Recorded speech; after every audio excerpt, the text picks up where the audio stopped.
A teraz chciałabym zaprosić na scenę Ricka. Rick, can you come to the stage?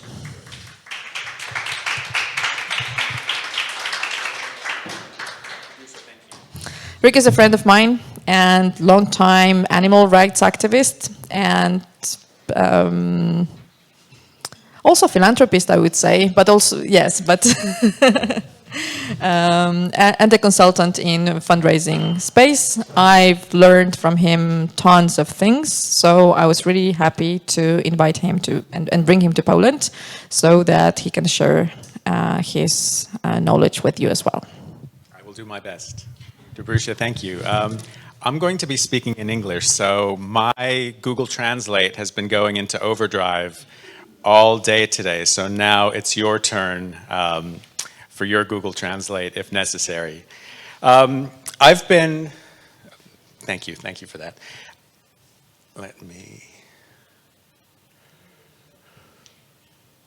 There we go. This is just a little bit of background about me. I've been working in fundraising for longer than I like to admit. I started out volunteering with different nonprofit organizations that I was interested in. And I learned quite quickly that no matter what I was doing, whether I was writing newsletter copy or answering the telephone, whatever I was doing, I was never too far removed from the need to raise money. So I learned about fundraising in part from doing it because we needed to. Every organization needs to raise money, and if we didn't know that, we wouldn't be here. We wouldn't be here this afternoon. I don't work exclusively with animal advocacy organizations, but that's where a lot of my own passion is. So I want to work with as many as I can, if I can be a help and an asset. And I've been really encouraged by a lot of what I've heard today, because I'm hearing a lot about communication, a lot about building networks, a lot about being authentic in the work and the conversations that we're having. So I think if we have all of those things, we actually have the building blocks to work with donors, to work with major donors. I hope that no one's disappointed to learn that there's no secret formula to working with major donors or building a major donor program. It's actually doing the things that I think all of you and all of us are doing now. I know there are some folks who work with companion animals, so I wanted to mention my dog who passed away last year, who was vegan as well, but lived to 16 and a half. So at the moment I don't have a companion animal. But I'm very active in dog minding for friends who need short-term dog care. And yeah, that's just a little bit about me and some of the organizations that I've worked with and that I'm working with currently. And as Dobrusha mentioned, we met through when she was working with Odvarty Klatki, and I've also done a little bit of work with Open Cages and some other organizations in the UK. Wrong way. There we go. So I want this to be not so much me dispensing any wisdom that I have, but I want to encourage everyone to think about their own fundraising experiences. If you have a major donor program, or even if you have one major donor, what is it about that relationship that made it work? Or what are the things that you would like to do to perhaps make it a stronger relationship than it is now? And what are some of are those things that you've put into place? Are those things that you have, that you've not put into place, or that you've thought about, that you're considering doing? What is it what are the things that you think might be stopping you from building a stronger major donor program or stronger relationships with people who could be major donors? One of the things we can also think about is, what is our definition of a major donor? For every organization, it might be different. We're all, we're organizations of different size that have different budgets. For some of us, it might be, it might be a 3 or 4 figure amount. For other organizations, it might be a 6 or 7 figure amount. Is it a matter of how you treat or how you deal with the donor? Are you dealing with people who you consider major donors in a more personal or a more bespoke way? Are you having, what do you think about the things that you like to talk about? How do you describe your work, your interests, when you're engaging with people that might be supporters of your organization? Are you finding out what is it that makes them tick outside of their interest in your organization? Or are you divulging some information that might allow some connection to flourish beyond what your work is about? How are you going about trying to connect with that person? Is there an element of passion and fun in what those conversations are about?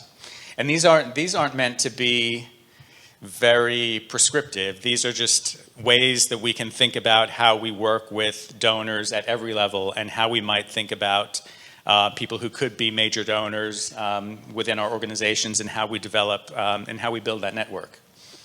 Are we nervous about having conversations about money? I hope that if we are, if we're all fundraisers or we're talking about how people can support our organizations, that it's something we're proud of. If we're raising money for animal welfare or animal advocacy, or if we're raising money for crowdfunding projects, what is it?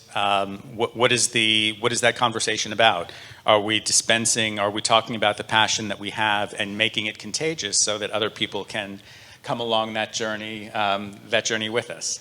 I mentioned friend raising because I think we've probably all been in situations where we have an event or we talk to someone and we think it's going to turn into, we think there might be a contribution or a donation at the end of the meeting or at the end of the event, and it turns out that we might have a good connection, but we don't necessarily see the financial side of it at the end of the conversation. I don't think that's necessarily a bad thing. In fact, a lot of times I end up working with organizations and I'm advising them to almost take the idea of fundraising off the table. If you're too focused on a conversation and your goal in meeting with someone is the donation and the financial side of it, it's going to seem very one-sided, very transactional. So how can we broaden the conversation? How do we build that trust and that authenticity with our audiences so at the right time we can have a broader conversation that includes the amount of money that we're trying to raise and really create the space for more gifts and larger gifts? So I think there are opportunities, we all have opportunities all the time to talk about where we'd like our organizations to go. What is our strategy? What are our strategies over the next year or the next 3 years or 5 years? And what is it going to take to get us there? It could be increased staff. It could be more office space. It's greater impact with the services we're providing. But part of that is also increased funding. So it's an opportunity to, without necessarily making a specific ask, to talk to someone, to talk to our audiences about this is where we are and this is where we'd like to be, and we'd like you to be a part of the journey that helps us get there. So even if we're not making an ask at that time, if someone who's giving us, perhaps their contribution is €1,000, if we're talking about being a €1 million or €2 million organization in 5 years or 10 years, we're starting to help them, we're starting to get, to plant the seeds for that kind of journey in their heads, so that when we do have the conversation about how they can help, whether it's a financial gift, whether it's introducing us to more people that they know, they have an idea of the size and the space that we aspire to within our organizations. And then the last thing I mention here is how much of this is unknown. When we're talking to people that we don't know, we might be able to do some research on what their existing giving has been, our potential major donors. what do we know about them? How do we find out information? I think that the best thing we can do, the best research we can do, is often to have a one-on-one conversation, to meet someone for coffee or lunch, listen to what they have to say, listen to what their interests and their aspirations are, and then tell them about what we're trying to accomplish in our organization, and then eventually come to some middle ground that says, this is what we're trying to accomplish, this is what our needs are, and listen to what they'd like to do, and then find that space, that middle point where we can help meet their needs as a donor, and they can help meet our needs in making the important work that we can do happen.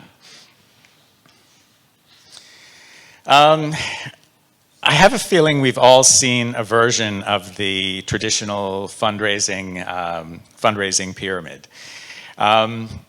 This is some, when I first got involved with fundraising way back in the past.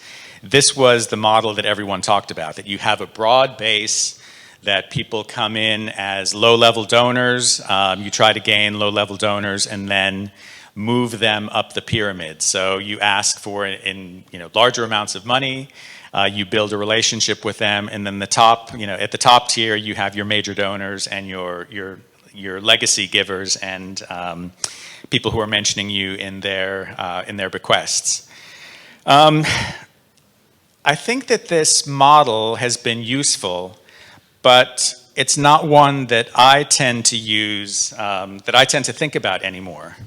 And I think, based on what I've heard this afternoon from the previous speakers, I think that the idea of the fundraising vortex makes a lot more sense, because one of the things that I try to do in developing the donor and major donor relationships that I have is create this space where people they might come and go.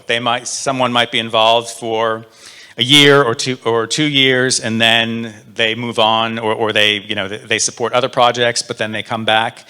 It's this kind of space where people remain in flux. But one of the things that we're always trying to do is create ways to communicate with donors and with people at all levels who are in this space. And what I find is that the more that I can create opportunities to build trust, to have ongoing communication, to build those relationships where ideally I can pick up the phone and ask someone for advice or a connection, or if I need help with something, or if they need information about an organization that I'm working with, they can do the same kind of thing. So it is something where, rather than it being a very hierarchical model, this is one where I think the balance, the power balance, is very much shifted, and that we're striving to equalize the power between the nonprofit and the donor. I think traditionally the donors, the people with the money, have had, we've seen them as having the power. We look up to them and say, oh, anything you can do it's helpful. But I think by doing that, we often don't give our own organizations enough credit and enough power in those relationships. I think if we can move towards balanced relationships where we and our donors acknowledge the work that we're doing, we acknowledge the benefit of having their financial help, it is something where we are helping provide, we're meeting their needs as a philanthropist, as a donor, while they're helping us meet our needs as an organization. So I think that this is something, this vortex model invites donors to be present and to be involved at all levels. People will, they may come in at a lower level. They may give at a higher level once their trust is, once we build trust with them. But it's something that we keep it moving all the time. It's not a static model, but one that we work with our donors in maintaining. And I think the authenticity part of it is a really important part. And it's something that differentiates us as fundraising professionals from sales professionals. It's not the same as selling a car or a vacuum cleaner. But I think if we're not passionate about what we're doing, that will be very apparent to our donors. I had a question about what are the things that you would do, or what are the most important things to do to put together a major donor program, or when you're having a conversation with a donor. And actually, one of the things that I try to do, even if I'm not in major donor at a major donor level, I want to put myself in the same spaces as the people that I'm having conversations with.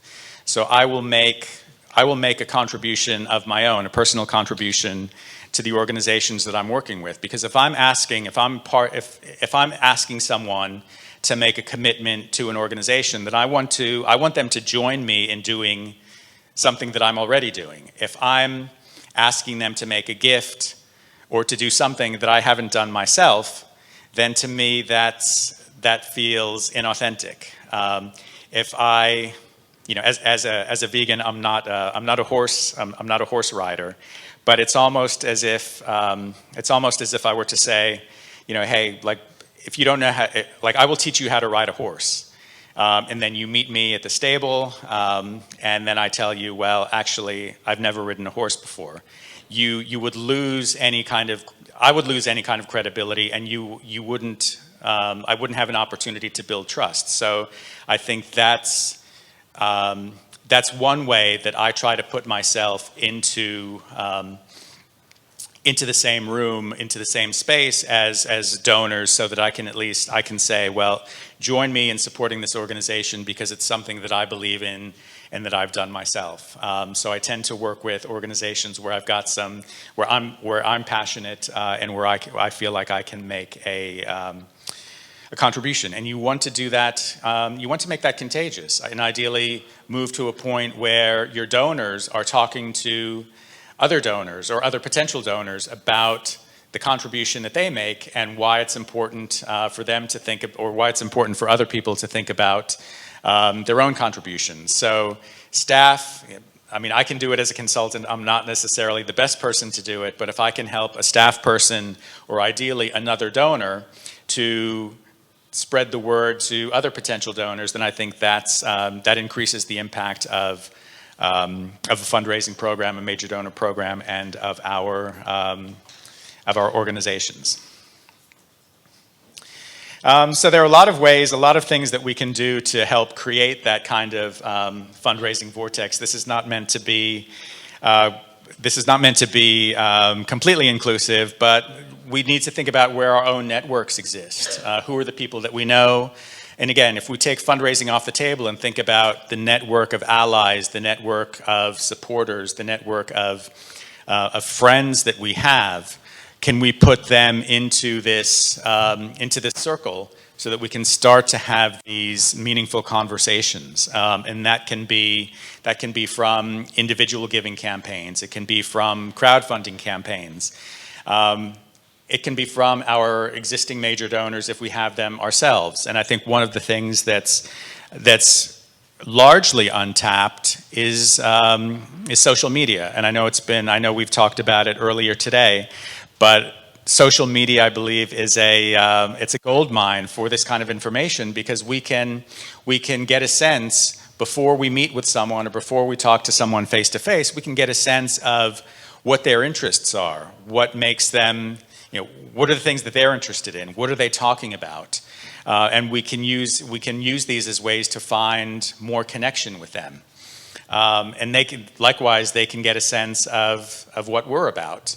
I think one of the things that, at least in the organizations that I've worked with, I'm surprised by the number of nonprofits that don't follow or don't make an effort to engage with their own supporters on social media, even if it's following them and there's no other engagement. Take a look at who they are, if they're active on social media or if they have an account. Why not follow them? I think if an organization were asking me for for a gift, I would want to check if they were following me, if they've at least taken that step. So I think that's something that we can do. It's a very small step in starting to establish these kinds of relationships. And when we talk about how to engage or how to get to know donors or major donors, I think this can be an important step. Be a part of the discussion, be a part of conversations, engage with people, ask questions, and be present. So I think like a lot of the things that we've discussed throughout the day are not, they're applicable for major donor work as well, as long as we're diligent about doing them and moving them forward.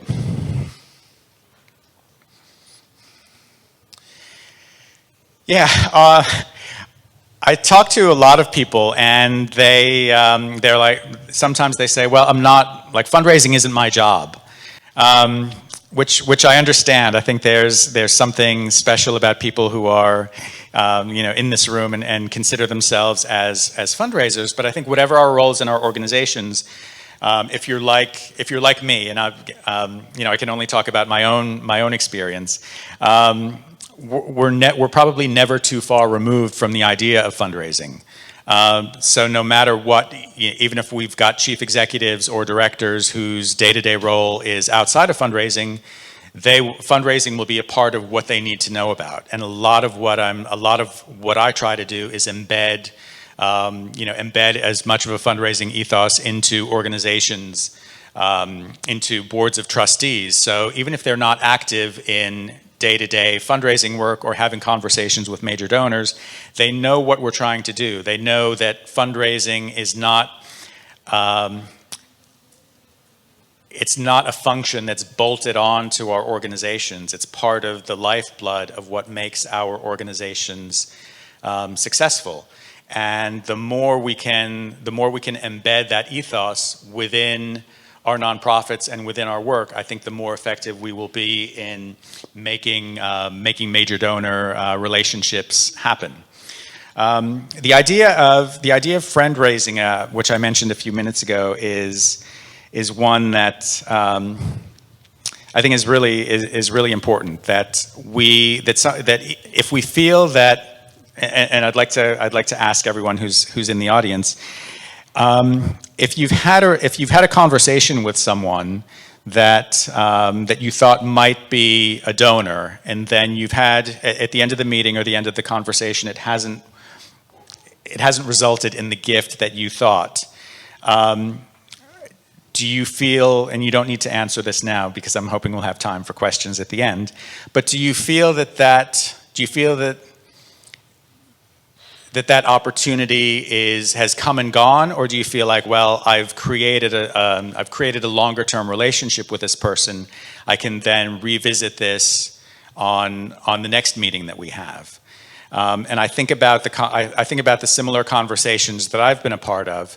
And even if I'm not able to work in an ask or the amount that I was hoping to talk about, I try to create opportunities to keep the conversation and keep the contact going so that I can build trust and build an ongoing relationship with that person. So I think, in my experience, there's always an opportunity to keep things moving and to keep that door open and get to the point where we can say, with a gift of this size, it's going to have this much impact within our organization.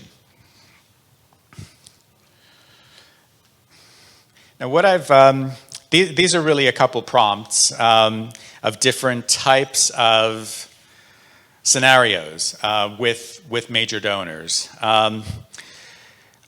Sometimes we'll find, like, sometimes a major donor will come to us and they'll make a significant gift having never given before.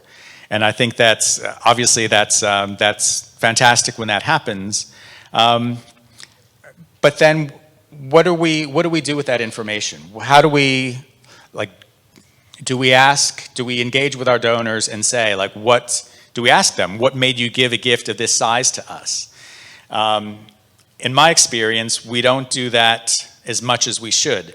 I think there's a lot of information, there's a lot of insight that we can gain by tapping into the expertise that our donors have.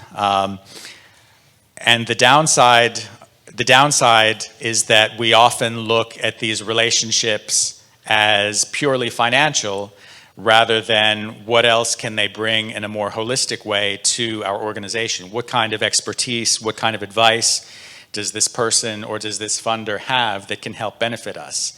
If we can tap into their motivations about why they gave to us at a particular time, what was it that that made them send the email or hit the donate button or make the transfer, I think that's really useful in helping identify other people, other funders who can make similar gifts.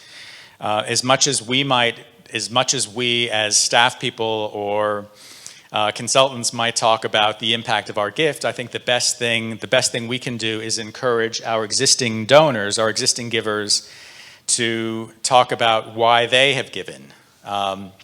Because at any level, peer-to-peer fundraising and building networks from groups of donors, I think, is the best way to encourage additional giving. And then the next part of that is what can we do?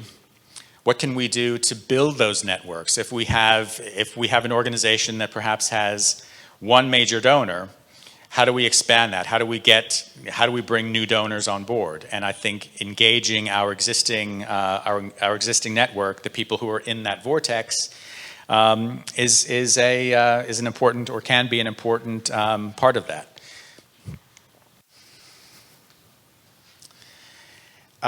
We often look at people who are well known or famous. Wouldn't it be great if we could get Joaquin Phoenix into one of our events?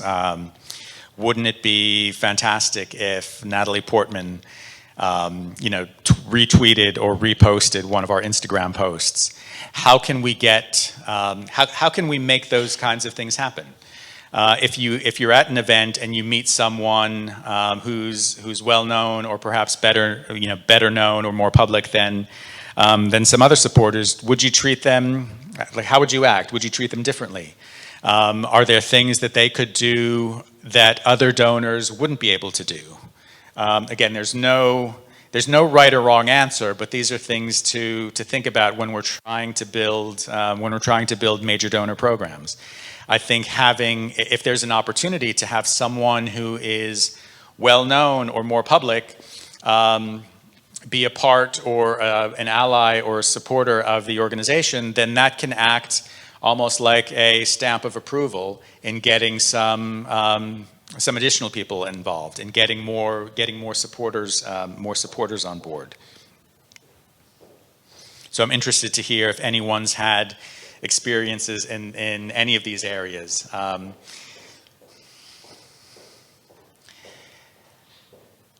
You're talking, if you meet with someone and they're interested in supporting your organization, and then you go back to the office or you check and they don't have a history or they're not a donor, or if you're meeting with someone who's a potential major donor that hasn't supported your organization, are there different things that you would talk about? Are there other stories that you can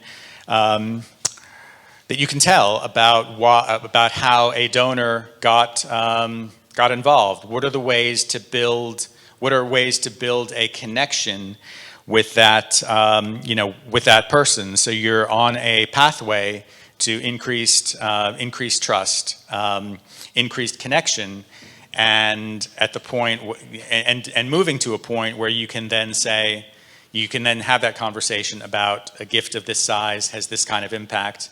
Please join us in making this happen. There are many ways there's no one single way to get to that point, but I think there are a lot of opportunities to keep those conversations happening and make those connections happen. And then, lastly, this is if someone, when someone's interested in our organizations, or if they're interested in one of the programs that we do, or they've responded to a social media post, or they have clicked, they've asked for some additional information. What are the things that we can do to keep that conversation moving, to build and strengthen the connection that we have to them, and then again, ideally get to the point where we can say, this is what we're trying to accomplish, this is what we need. Be somewhat bold and open about it and transparent, and ideally get to the yes that makes those gifts happen, and then do it again and again and again, and get those donors involved in the process. This past weekend, I organized it was explicitly not a fundraising event, but it was with some of the vegan and plant-based leaders in the UK. Dr. Gregor, who you might know from How Not to Age, has written a new book called How Not to Die, and happened to be in London. And I had met him at a conference. I met him briefly at a conference last year, and stayed in touch with him, doing some of the same things that I've talked about today. And about a month or so ago, I reached out to him and said, you're going to be in London. Do you have any dinner plans for this weekend? And told him what I was planning to do. We'd like to get some people together. And he said, sounds like a blast. He was up for it. So we had about 15 people getting together for a dinner in London. The founders of Veganuary joined us. One of the founders of Plant-Based News in the UK, and we had a great dinner at a vegan restaurant with Dr. Gregor, who was an absolute blast. And this was, for me, this was a way to try to build some momentum for this kind of community in the UK. As I said, it was not a fundraising event. There were no specific asks, but I think what it allowed us to do is create an opportunity for connection and relationships and collaboration to happen. There were some folks in the room who had been in touch with each other before via email or via a Zoom call, but hadn't had the chance to meet face-to-face before. And I had emails after the event saying, well, I'm so glad I went to this. I'm now connected with this person, and we're talking about doing this kind of work. So I don't know where that will go, but I feel like when we create the spaces for this kind of trust or this kind of communication, it makes creating and building and sustaining and maintaining major donor programs and fundraising programs that much easier, that much more organic and natural and fun. It's something that, when we're talking with people about, even though we're all doing serious work, if we're talking to people about the passion that we have and the difference that we're making, whether it's for animals or for other causes, and we make that contagious, other people will want to come along that journey with us. So let's work together and create the opportunities to make that happen. Thank you.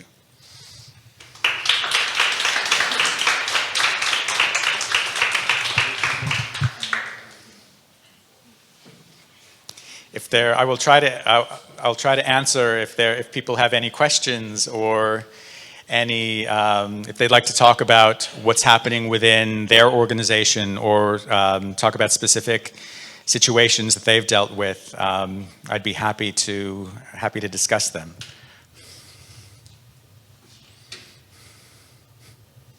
What is the connection to the bigger funder? Mm-hmm. Because, I work each day, and the foundation is, in my extra hours after work.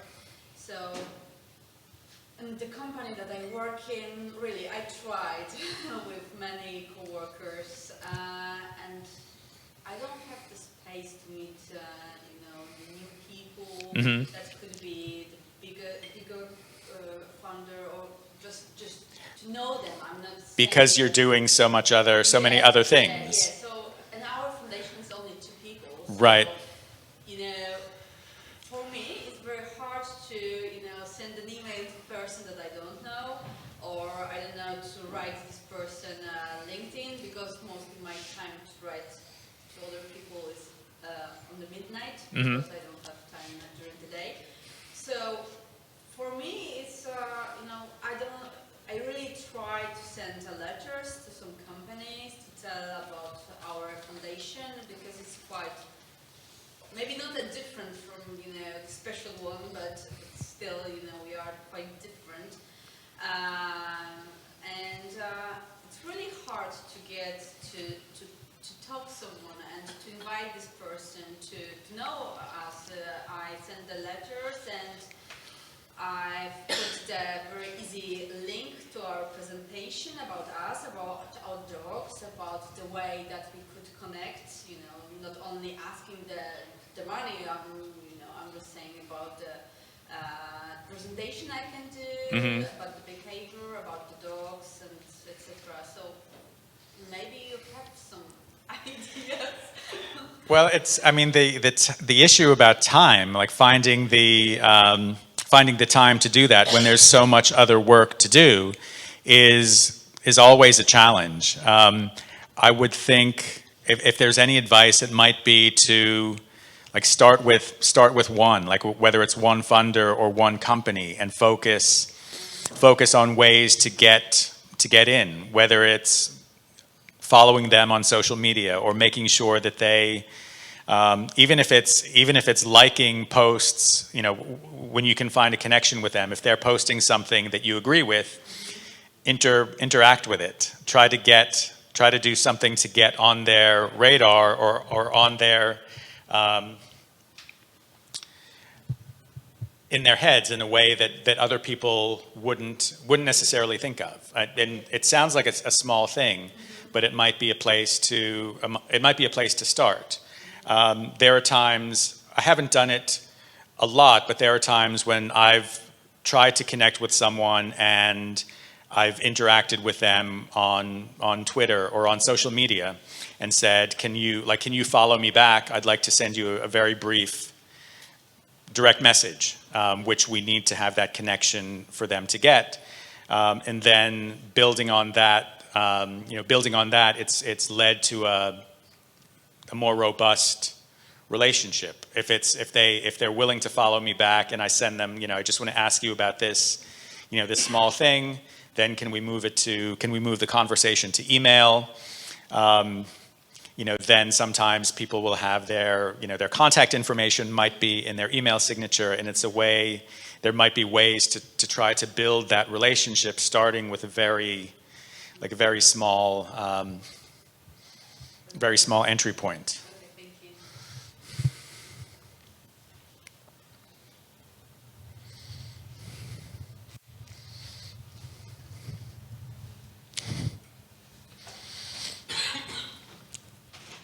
Okay, thank you.